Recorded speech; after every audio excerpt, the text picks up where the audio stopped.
Tras muchos meses de obras, con las consiguientes molestias, se ha dado por terminada la profunda mejora y modernización de la estación de Santiago de Compostela, que ahora además añade nombre propio y que se adapta a los nuevos tiempos y al incremento de viajeros, y cuyos detalles te cuento en este vídeo.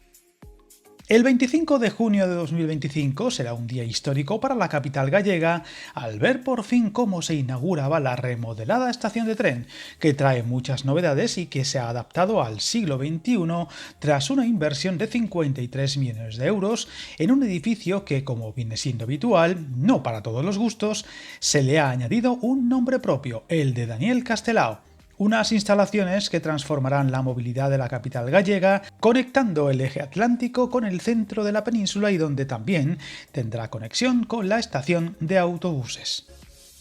Transportes ha destinado 53 millones de euros a esta nueva estación de Santiago de Compostela Daniel Castelao, en concreto 41 millones de euros en el nuevo edificio de viajeros y 12 millones en las actuaciones de adaptación a los nuevos servicios de alta velocidad, y que con la inauguración oficial, que ha corrido a cargo del secretario de Estado José Antonio Santano, se entra en una nueva fase del transporte ferroviario en la ciudad de los peregrinos, con muchas actuaciones de todo tipo, tanto en el interior como en los exteriores, y que van mucho más allá de un lavado de cara o modernización, en un diseño exterior que recuerda al que se va a hacer a partir de noviembre en la estación de Valladolid.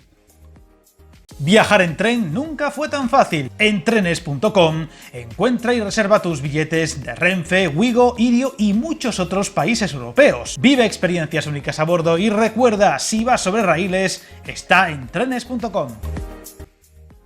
Una de las claves de la inversión ha estado en el objetivo de aumentar la capacidad de la estación a consecuencia de los nuevos servicios de alta velocidad y potenciar la sostenibilidad de la misma, lo que incluye la instalación de paneles fotovoltaicos en marquesinas y cubiertas. La estación se configura como el epicentro de un espacio multimodal, aunando los servicios ferroviarios y los de autobús, con un nuevo edificio que prácticamente triplica la superficie del vestíbulo de viajeros, alcanzando los 1.100 metros cuadrados, lo que transformará la movilidad de la capital gallega como nodo de las conexiones ferroviarias entre el eje atlántico y hacia el centro de la península aún más. Unos servicios que se sabe todavía están lejos de su potencial, por lo que la necesidad de ampliar la capacidad de esta estación era imperiosa. Unas actuaciones que se han sumado a lo realizado en años anteriores, como la reconfiguración de vías e instalaciones ferroviarias, mejoras en andenes y marquesinas, ampliación del edificio de viajeros y la reordenación de viales interiores, más plazas de aparcamiento y mejora en los accesos.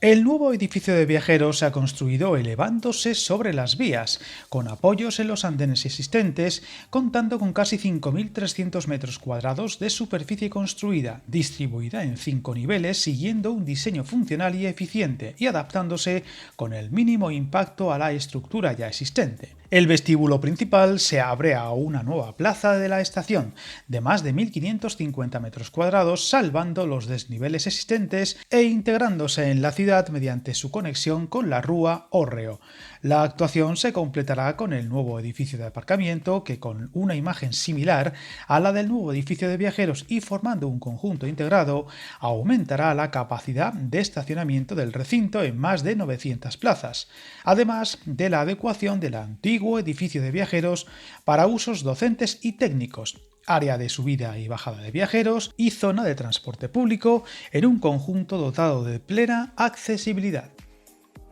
Recordemos que esta estación es solo una de las muchas que se están mejorando, ampliando o modernizando a lo largo y ancho del país, en algunos casos aún por comenzar, y donde Galicia es uno de los territorios más afectados, con obras en las estaciones de Ourense, Lugo o La Coruña, y que hemos repasado en varios vídeos anteriores, por lo que seguiremos pendientes de su evolución. Suscríbete al canal y recuerda, hasta el camino más largo se inicia con un primer paso.